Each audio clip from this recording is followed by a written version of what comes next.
the country a great service by retiring. I think she was a tremendous liability for the country. মার্কিন president Donald Trump আবারও তার চিরপ্রতিদ্বন্দ্বী Nancy পেলোসিকে লক্ষ্য করে কূট মন্তব্য করেছেন।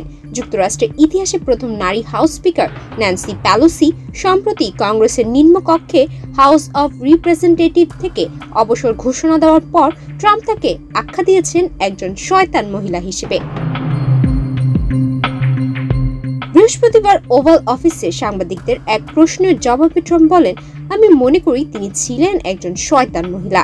তার খারাপ কাজের কারণে দেশের অনেক ক্ষতি হয়েছে এবং ভাবমূর্তি নষ্ট হয়েছে।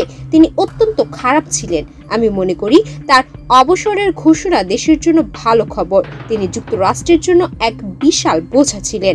পদ্মা সেতু, মেট্রো রেল এবং এলিভেটেড এক্সপ্রেসওয়ে নির্মাণের গর্বিত অংশীদার Bashundhara cement. The country a great service by retiring. I think she was a tremendous liability for the country.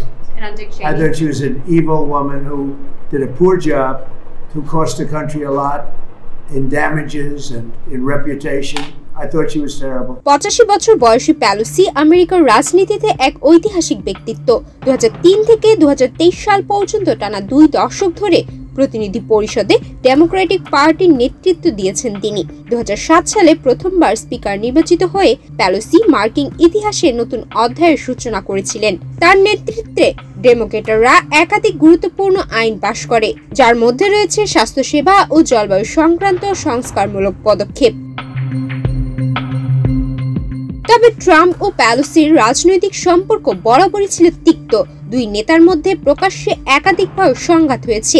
2018 সালে হোয়াইট হাউসে এক বৈঠকে তুমুল বাকবিতণ্ডার পর মাঝপথে বৈঠক ছেড়ে বেরিয়ে যান পেলোসি।